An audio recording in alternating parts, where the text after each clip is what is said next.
Men of Reddit, what were the consequences of sticking your D in crazy? I had a car break down on me and couldn't pick up my kids. So, her being home all day, I asked her if she was able to pick them up as a favor. I told her it wasn't a problem if she couldn't, but I just really could use the help. She picks them up no problems. Anyway, I get home and she is napping. My kids are watching TV, but one of them is under 2 so maybe shouldn't be unsupervised. I don't think much of it because she is younger and maybe didn't think before napping, and it's only been an hour or so. I go to fix a drink after cooking up some dinner for everyone. A half liter of rum is empty from the cupboard. In the 2 hours I had left her alone to run errands, she had drank that much and still gone to pick up my kids before passing out in the room. I moved her out that same weekend. My buddy got a paternity test request in the mail. Found out he was the father of a 4-year-old girl from some random chick. The baby mama is terrible. She's taken him to court many times to up child support. And his daughter has turned out completely bonkers. He has little contact with his child, but still pays $1,300 a month in child support plus medical, insurance, etc. The mom has lost all control over the daughter, and she just alerted my buddy that she's started calling the cops on the daughter because she's violent. Now the child is moving 10 hours away to live with her grandmother several states away. Met a crazy one a couple of years ago. Started having sex, and she got clingy very quick. Talked about moving in and marriage the first week or so. When I told her I wanted to keep it casual, she flipped, calling and texting non-stop, stopping by my house 3 to 4 times a day to check in and see what is going on. When I realized that she couldn't handle this type of relationship, I cut things off. Stopped answering my front door and phone. She was relentless. Even brought the police to my house for a wellness check. Anyway, she seemingly got the point and I didn't hear from her for a while until my mom called. She had driven to their house to try and get them to convince me that we should be together. During this discussion, she shared all of the intimate details of our relationship with them. My parents live 2,300 miles away from me. You read that correctly. She drove across America to drop in on my folks. They were not amused. I forgot to add, we are in our 40s. She had never met my parents, and I guess she just used Google to figure out where they lived. It was very inappropriate to include them. According to my dad, she got graphic describing our sex. Not sure what her end game was, but my folks were nice for about 30 minutes and then told her to hit the road. When I was in college, a girl wanted a little vengeance on her ex-boyfriend and set a couch outside of his apartment on fire. The apartment building caught fire and killed 4 people. When we broke up, she got into my apartment and poured a gigantic bottle of mustard in the back of my new flat screen. She slept with someone at her work Christmas party, then came back and tried to tell me she was 5 weeks pregnant with my baby. She proceeded to get wine drunk when I told her that I'd support her decision, but I sure was shit wasn't going to propose or get back together if it was mine. She got an abortion, but refused to let me know when or where it was. I'm 100% sure wasn't pregnant with my child, given the fact that I couldn't perform for a couple weeks due to a giant gash in my leg. I couldn't perform for a couple weeks due to a giant gash in my leg. By any chance, were you bitten during a blowjob? META. We had a fight. We were then having make-up sex. She was giving me a blowjob and stopped, turned her head to the left and bit my inner thigh. 38 years later, and I still have the scar. I was absolutely terrified. I was about to read that she bit your dick. I mean, this is still insane and bad, but I'm just thanking the Lord it wasn't your dick. You really care about his dick, huh? Yes. She broke up with me, then stalked me, and sent me suicide threats for a year afterwards.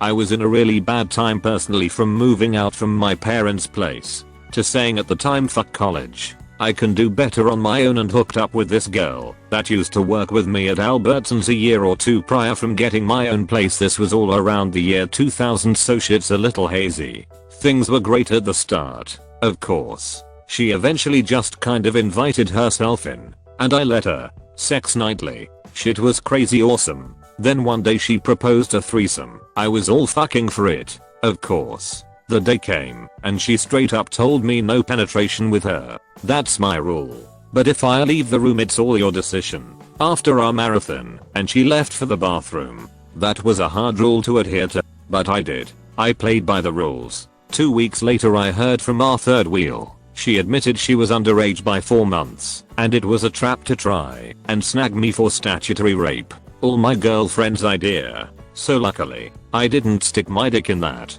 Needless to say, shit rapidly declined with my girlfriend. I got her kicked out of the apartment with police assistance. A month later she tried to contact me saying I'm pregnant and you're the father. I always used condoms that I bought. She didn't provide. So I said come back to me when you give birth and I'll prove otherwise. She did. She then filed child support paperwork. Now here's where shit really gets sideways. It wasn't mine. It wasn't 3 other people that were DNA tested. It was her stepfather's. Just recalling this story, that even to this day my wife doesn't know about, makes me want to scrub with a Brillo pad straight on my dingus. Now trapped in a relationship with someone I work with. If we break up, she'd do something wild enough to get me or us both fired, secretly seeking a better job elsewhere or transfer. I've learned my lesson. That one is known as, don't dip your pen in the company ink. I know somebody who had their pubes burned in their sleep. Blowtorch. I was in a band, and I had dated this girl less than a month. It was her birthday, but I had a show that night. I also was pushing a 102-degree fever. She came to the show, and I had done what I thought was above and beyond for this girl who I still barely knew. I bought flowers, a small cake. We had a passing happy birthday to her. She then proceeded to get exceedingly drunk and spent the evening talking shit about me to my own friends. Not even 10 feet from me, as if I couldn't hear her. At the end of the show I told her I was too sick to go out afterwards for her birthday, but I would take her out over the weekend. She exploded into a tirade of screaming and crying. I just walked away to my car and drove home. She texted me later that night to say she didn't feel like I was invested in this relationship, and if that was the case we should just break up. I wholeheartedly agreed, wished her well, and blocked her crazy ass on every platform imaginable. And that's how I broke up with a girl, on her birthday, by text message. Was stabbed in the back for cheating on her in a dream. Literally stabbed, with a fork. The tines were completely buried in my back. I had to have my neighbor pull the fork out, so I could get to the hospital. 4 stitches later I got home. She was still asleep in my bed. I was cheating on her in her dream, not mine. Literally stabbed, with a fork. 4 stitches later. Checks out. Didn't technically stick my dick in crazy, we just fooled around a few times but no sex. Then one night we had a party at my place, she jumped into my bed and I wasn't having it. I told her I didn't want to hook up. So she did the rational thing and latched onto my face like a pit bull, leaving a nice bloody and bruised bite mark on my face. She sounds stable. More like she belongs in one. She said masturbation was cheating and I disagreed. After some verbal fighting she took her pet mouse I got her and fed it to her dog. Mortified, I took my stuff and never looked back. I dated a girl who used to always bang gangster dudes tell me to hit her in an argument. Me, a softie wuss, obviously wouldn't do it. She'd tell me to man up and end the fucking argument already and take control of your woman. I never took the bait, and in the 10 years since her I can't say any other woman has made fun of me for not hitting her.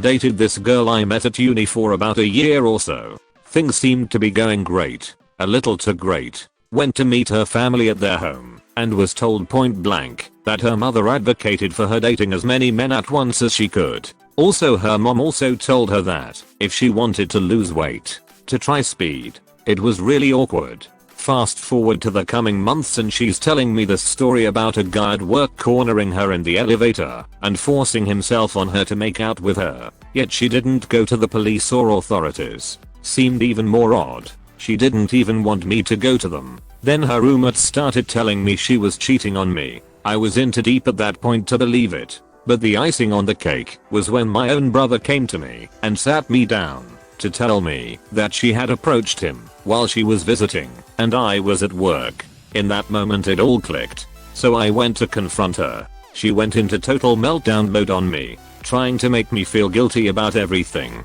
Like it was my fault or something, that she wanted all the dick she could get. So after we break up she keeps messaging me telling me that we need to talk, that she was suicidal and it was all my fault. Telling me she was in the hospital. She was straight up nuts. That's not even including the time she told me she was pregnant all day on April 1st. I ran the whole gamut of emotions that day. The stages of grief are real, let me tell you. Even a year later she still messaged me telling me how I ruined her life. How she had to go through counseling and treatment and how she had lost a ton of weight because of it. Well, I'm glad she took her mom's advice. Now she's single and on speed.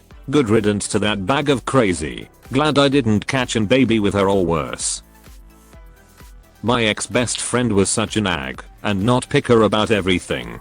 Her boyfriends wouldn't last more than a couple months with her. By seeing how she was with them, you just feel sorry for the guy. She would try to keep them around by claiming she was pregnant when she actually wasn't. One time she actually did get pregnant in an attempt to land the guy, but it didn't turn out as she wanted it because he told her that he will be there for the kid, but he wasn't going to be in a relationship with her. So she got an abortion and claimed she miscarried. Then she met a guy. They dated for 6 months, her longest relationship ever.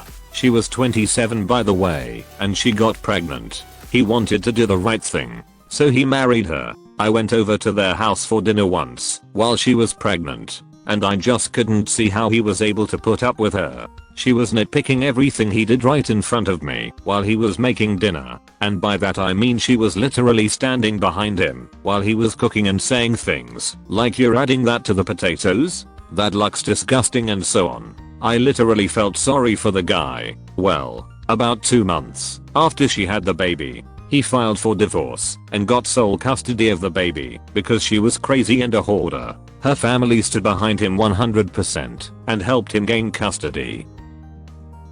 After I broke up with her, she called my family members one by one to falsely claim I have raped her. She continued to harass my family by having her friends call and send messages to my sister claiming she is in hospital having committed suicide. This all happened in the days my friends saw her going out with other men.